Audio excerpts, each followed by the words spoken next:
Mais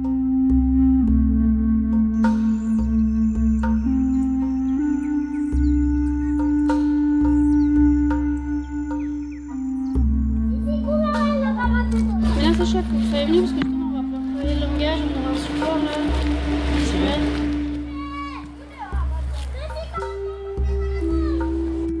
Allez, rangez-vous, on a 5 minutes. On va tous aller dans la classe de CM1, CM2, on va dessiner. Quoi? Elle va vous expliquer. Allez, montez. Prenez vos crayons de couleur. Crayon de papier, gomme, crayon de couleur.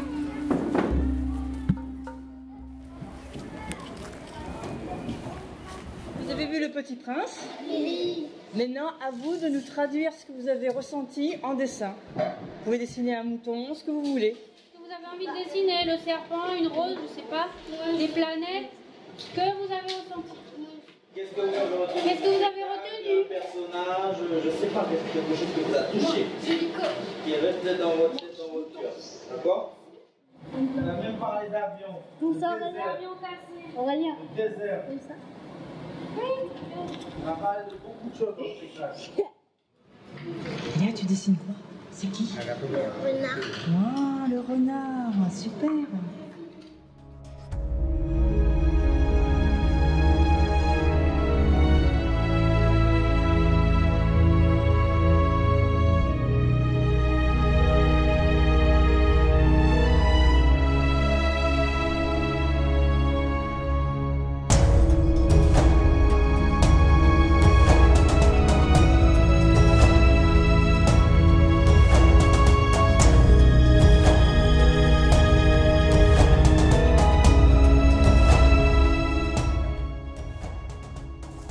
Si déjà, effectivement, Le Petit Prince en soi, c'est un parcours initiatique, je crois que le nôtre l'a été aussi.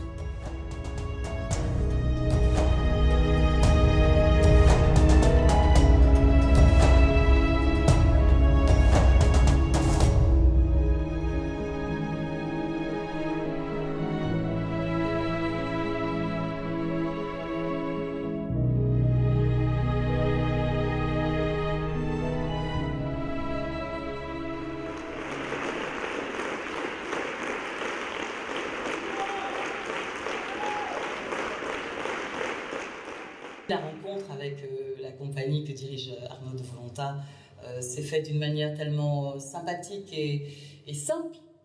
La première fois qu'ils sont venus en Guyane, et cette demande d'Arnaud qui était volontaire, on va dire, entre guillemets, pour aller sur le fleuve, puisque je ne peux pas proposer ça à tout le monde, ou en tout cas quelqu'un de pas averti, puisque les conditions ne sont pas les mêmes que les conditions d'accueil à Cayenne ou dans les autres villes ou communes du littoral. Donc c'est vraiment aller et vivre un petit peu comme les gens, voir leurs difficultés au quotidien, voir ces transports en pirogue. Ça a un certain charme, hein, bien entendu. En même temps, quand on vit ailleurs, dans des grandes villes en métropole, bien oui, c'est des paysans, donc il faut avoir aussi envie de le faire. On a sauté sur l'occasion, enfin je veux dire, moi j'étais le premier à dire un grand oui, l'équipe aussi a suivi. C'est tous des guerriers, tous des aventuriers, puis surtout ils défendent déjà le texte de Saint-Exupéry et le nom devenait impossible.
janvier, on est tenu de faire un projet.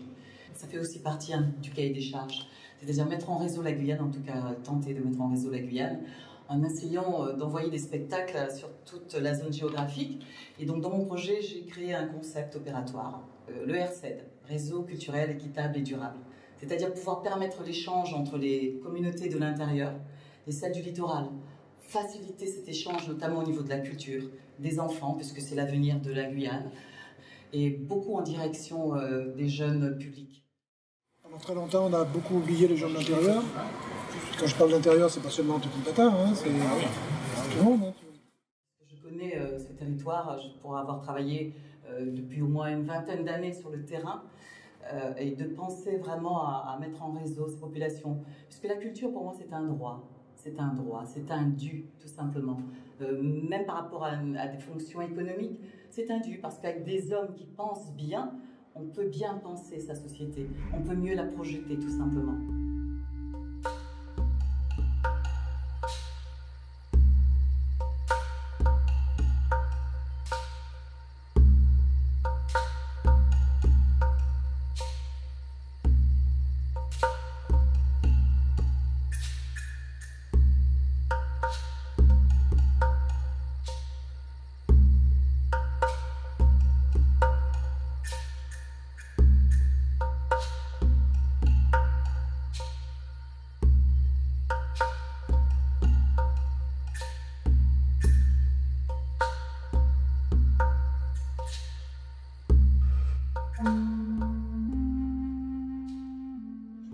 Plus que la remontée d'un fleuve. J'ai l'impression d'avoir fait le tour du monde, parce qu'on a rencontré à chacun des villages, des peuples, des ethnies complètement différentes. Tout le monde réuni dans ce petit fleuve finalement, même si c'est un grand fleuve. On ne cache pas qu'il y a eu c'est une aventure, hein, de partir là-bas en pirogue, de partir avec des avions, on se demande s'ils vont décoller. Si on dit que la vie est un enfant tranquille, peut-être pas le Maroni, mais hein, c'est pas aussi tranquille que ça.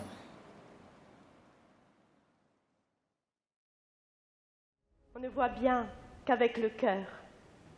L'essentiel est invisible pour les yeux.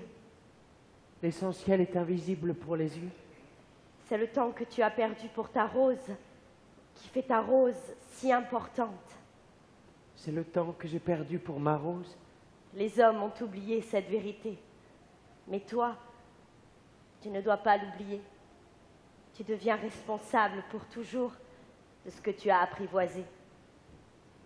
Tu es responsable de ta rose. Je suis responsable de ma rose. Je suis responsable de ma rose. Je suis responsable de ma rose.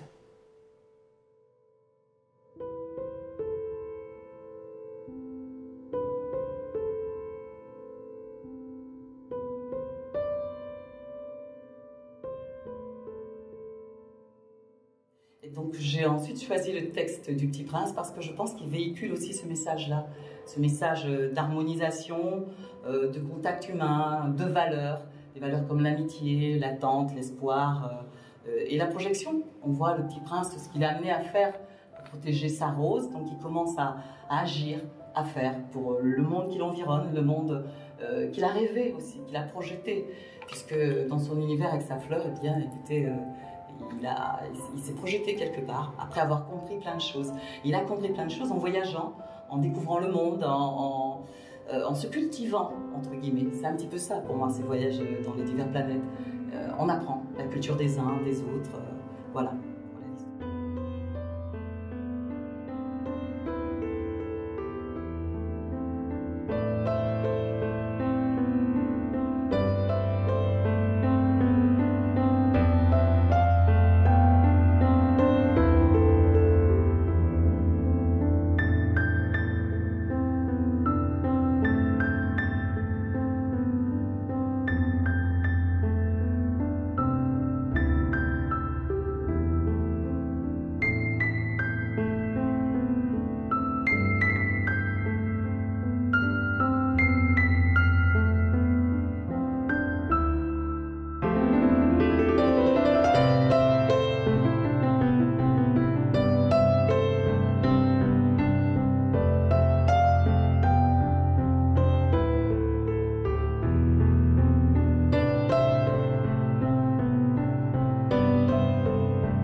Et je retiendrai vraiment une chose finalement de cette adaptation et de cette rencontre, c'est le moment où Saint-Exupéry dessine les moutons au Petit Prince.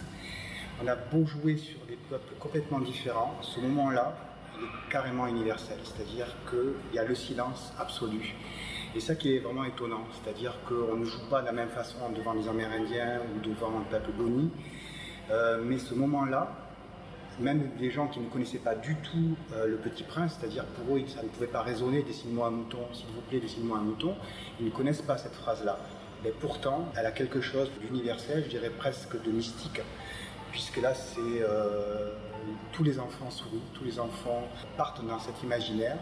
Et je pense que là, Saint-Exupéry a touché quelque chose à notre conscience universelle qui m'a touché, qui a touché les artistes, qui nous touche à tous. Je pense que c'est un petit peu la synthèse artistique, en tout cas, de cette rencontre, c'est que finalement, on a un moyen de communication et de parole qui peut être universel. C'est à nous de le trouver, qu'on soit européen, qu'on soit asiatique, africain, qu'on soit amérindien.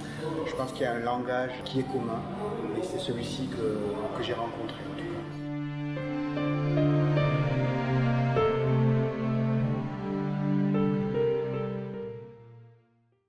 Je devais retenir une phrase dans ce voyage, c'est à un moment donné une rencontre avec un adulte, quelque part adulte il est enfant aussi, que je ne connaissais pas, que j'ai croisé dans un village, un truc qui m'a dit « Salut mon frère ». Et cette phrase m'a beaucoup. Je crois que ça résume déjà beaucoup de choses. Salut mon frère, au fin fond de l'Amazonie. Tu vas me faire pleurer. C'est beau. Moi aussi, ça m'a ému quand tu me dis.